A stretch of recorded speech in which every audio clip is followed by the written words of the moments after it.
After drinking the water of life, Paul is able to access the rest memories of his past and fully come into his abilities, one of which is prescience. He learns that he is in fact descended from the Baron Harkonnen, his mortal foe. Seeing through the fog of an uncertain future, Paul plots a course by which to gain victory. A narrow way through, he says. We are Harkonnens, he tells Jessica, and it is by acting like Harkonnens that we will gain victory. But what does acting like Harkonnens mean?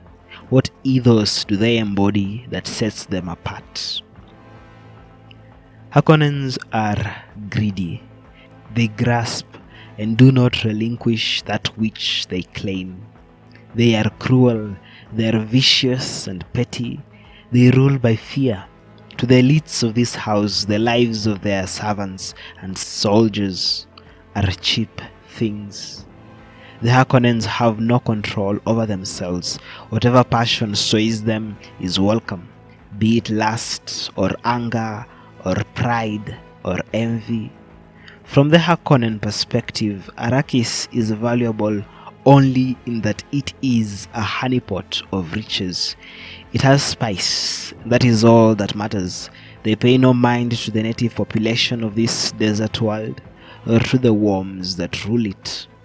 Harkonnens are ambitious, perhaps to a fault. The Baron offers Fade the position of Emperor as a future prospect, and yet he submits quickly when the House Corrino elites come calling. They have no loyalty, not to their throne that stands above them, not even to their own blood. They are quite willing to kill their kin, as exemplified by Fade Rautha. They are also cunning. The whole plot to slay the Atreides is proof of this.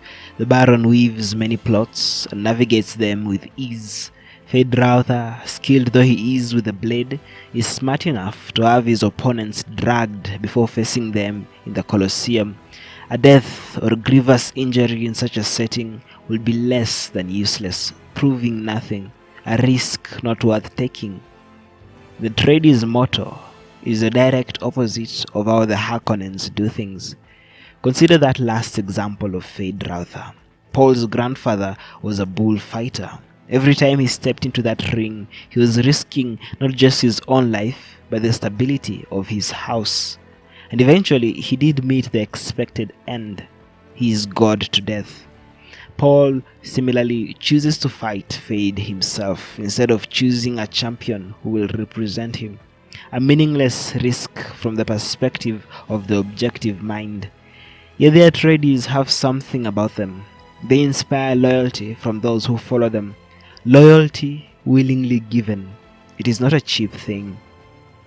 Paul embraces his Harkonnen side right before launching the plot that sees him retake Arrakeen and match wits with the Emperor himself. I suppose this is an acknowledgement of the ruthlessness he will need to wield while manipulating the Fremen beliefs for their own good, eh? He will spend their lives, spill their blood, not just in this war, but in the jihad he has tried to avoid all this while. He will risk 6 billion worlds, sow chaos near and wide, if it will allow him to reach his end goal. He will forsake the desires of his heart, of which the greatest is his love for Chani, in favor of the decision that is politically expedient. Marriage to the Princess Irulan Corrino, he will embrace the sin of greed. For now he desires not merely Arrakis, but the Imperium as a whole.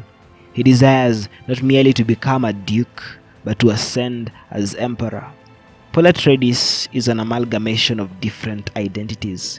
He is Atreides, he is Fremen, he is Harkonnen, he is warrior, mentat, Suk Doctor, and Bene Gesserit. All these facets form the whole that sets him apart from all other potential Kwisatz Haderach candidates. He must embrace all of them if he is to achieve lasting victory.